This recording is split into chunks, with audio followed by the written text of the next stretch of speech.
Drink packages couldn't be simpler at first glance. You pay a set daily fee, and then you get your choice of drinks on the ship, right? But cruise passengers should understand there's a lot of fine print with these packages that many people simply don't know about. As well, with the rules and the fine print, there are plenty of tips and things to know to help you get your money's worth. With that in mind, I've put together a complete list of helpful things about cruise line drink packages to make your next trip even better. The easiest way to save on a drink package? Buy it early. Just about every cruise line will offer the ability to book the package at a discount before boarding. You can either call the line or purchase through your online account after booking your cruise. In return for booking early, you can save a decent chunk of change. For instance, I've seen Royal Caribbean offer 30 to 50% off a second drink package when one is bought ahead of time. In Carnival, they charge $57 per person per day for their Cheers package, but if you buy it before boarding, then the price is just $52. If you know that you're going to be buying a drink package, then it is a no-brainer to save some cash simply by buying beforehand. Only have one person in your cabin who drinks? Typically, both people traveling in a cabin have to buy the package if one person does. So say a husband and wife are on a cruise. The husband wants the package, but the wife doesn't really drink. In this case, they would either have to both get the drink package or neither get it. That's because in general, though there are always some exceptions, cruise lines require that if one person in a cabin buys a drink package, then everyone must buy it. You'll need to keep this in mind in deciding if the package is a good deal for your vacation. If one person uses the package and the other one doesn't, it's essentially paying double for one drink package. That's just throwing money down the drain. One other thing to note is that this rule applies to kids in the cabin as well. In that case, the cruise lines usually require the child to have a non-alcoholic package be purchased as well. As mentioned, one of the important things to know about packages is that everyone in the cabin needs to purchase it if one person does. If you are sailing with someone who doesn't drink much, that can be a lot of money to spend. There is some hope, however, if you are in a situation like this, especially if someone can't drink due to a medical issue, then definitely give the cruise line a call. It's possible that you can be given some leeway, such as having a less expensive non-alcoholic package instead of the typical alcoholic drink package. I've heard of cruise lines working with people before, so it's definitely worth a shot. There's lots more to come, but I wanted to take 5 seconds and say that if you were enjoying this video, be sure to like and subscribe. It helps Cruzely to be seen by even more people. And now, let's get back to those drink package tips and things to know. One advantage of buying your drink package early isn't just that you can get a discount, but it's also ready to go once you are on the ship. You can literally walk on with your suitcase, hit the bar, and grab your first drink. There's no waiting in line to sign up for the package. This isn't the case in all places, namely Texas and New York. They have some laws regarding alcohol that can limit cruise lines from making drink packages available while still in port on the first day. Even so, most ports allow you to start using the package as soon as you board. That can mean you're ready to let loose even before you've unpacked. One of the biggest things to understand about drink packages is that they don't extend to most ports of call.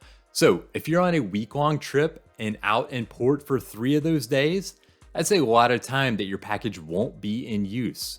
The one exception to know about is that often, though not always, the drink package will extend to the private islands that the cruise ship visits.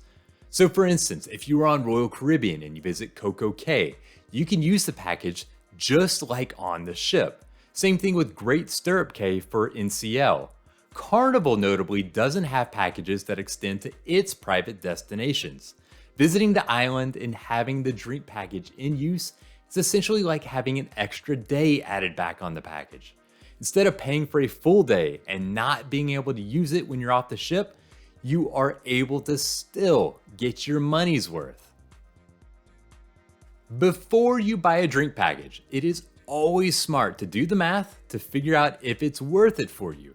How much will you drink compared to how much does the drink package actually cost? But while everybody thinks of things like beer and cocktails when figuring out what they might enjoy on the cruise, non-alcoholic drinks can play a factor as well. Things like bottles of water or sodas or even specialty coffees and juices, they're included in the drink packages. And while they are considerably cheaper than alcoholic drinks on the ship, the prices still add up. For instance, if you have a cup of coffee in the morning and a couple of bottles of water during the day, that can easily run $8 to $10. Over the course of the entire cruise, that can add up to some serious money. If you aren't factoring in these amounts, then you may be selling the drink package short. A great tip if you have the drink package is to use it to try drinks that you might not otherwise order. Normally we're all creatures of habit. We order what we know that we will like.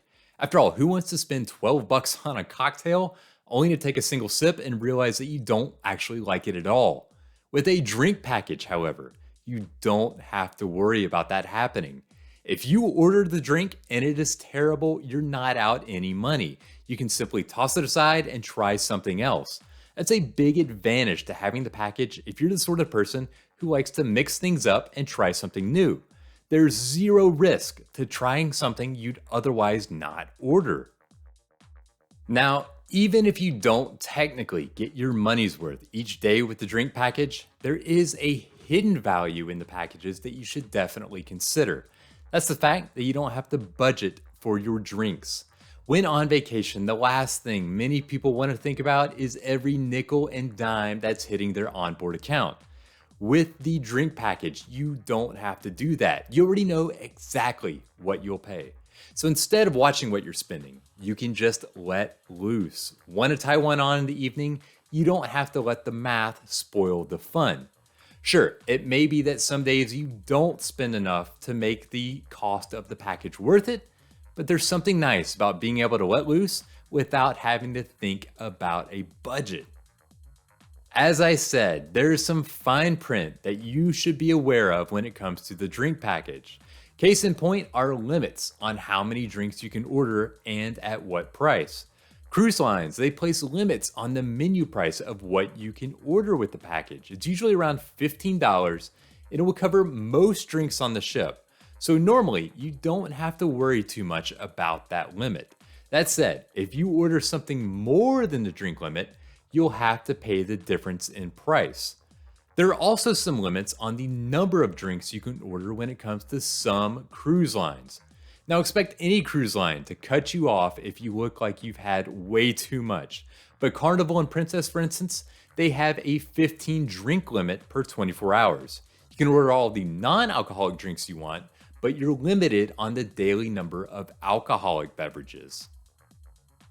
One thing to know about your drink package is that it can sometimes have a waiting period between drinks. For example, Carnival, they have a 5-minute waiting period between orders. So if you're wanting to order a drink for yourself and someone else, then it's not going to work if you do it at the same time. As well, if you're wanting to get 2 drinks at once so that you don't have to go back and wait in line at the bar for another one so quickly, that may not be feasible either. Each line is a little different and some don't mention a waiting period at all. Still, it's something that you should be aware of that could come up on your cruise. Now, normally when you go to a bar on the ship and you order a drink, there's an automatic gratuity included. So a $10 drink on the menu would actually be closer to $12 when it's all said and done. With drink packages, you pay this gratuity on the daily cost of the package. So one that's advertised at $70 per day is actually around $82 if you add in the 18% gratuity. But when you go to get your drink at the bar, the drink and the gratuity is already covered. So you don't have to worry about having the drinks be free, but having a bunch of small gratuity charges to pay at the end of the trip. It is all included. What is better than getting a discount on the drink package? What about getting it included automatically with your cruise fare? A number of lines like Norwegian, Celebrity, and Princess, they offer fares that include drink packages for passengers. This way, you can get your cruise and have your drinks as well without the extra charge. In addition, things like Wi-Fi and gratuities can also be included. It's definitely nice to snag one of these packages and have everything included right from the start. Just be careful before you buy and do the math. There will also be a bare bones fare without drinks included that costs less. You want to make sure that the cost of the cruise fare with drinks included isn't more than what you'd pay if you bought the cruise and the drink package separately. So what's your favorite tip or thing to know about cruise line drink packages? Let your fellow cruisers know in the comments below. And until next time, happy cruising!